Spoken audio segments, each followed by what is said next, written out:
महाराष्ट्र के मुख्यमंत्री देवेंद्र फडणवीस शनिवार को नागपुर हिंसा को लेकर वरिष्ठ पुलिस और प्रशासनिक अधिकारियों के साथ बैठक की।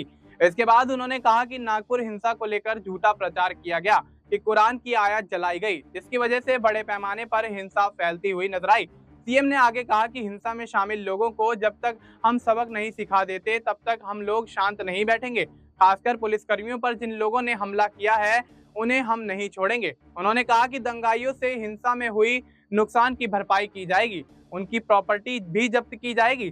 सीएम फडणवीस ने बुलडोजर एक्शन को लेकर कहा कि जहां तक चलाने की आवश्यकता होगी वहां बुलडोजर चलाया जाएगा, किसी को भी बख्शा नहीं जाएगा।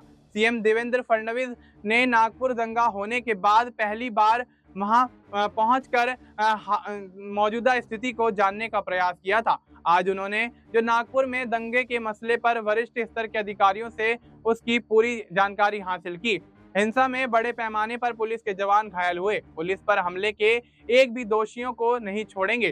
साथ ही आपको यहाँ ये बता दें कि नागपुर सिटी सीएम का गृह नगर भी है। राष्ट्रीय स्वयंसेवक संघ यानी आरएसएस मुख्यालय भी नागपुर में ही है। अब ऐसे में नागपुर में भड़की हिंसा के बाद तमाम राजनीतिक पार्टियां महायुति सरकार पर हमलावर होती हुई नजर आ रही हैं और यह क्षेत्र कहीं ना कहीं देवेंद्र फडणवीस के लिए भी इसलिए खास हो जाता है क्योंकि देवेंद्र फडणवीस भी नागपुर से ही चुनाव लड़ते हुए नजर आते हैं।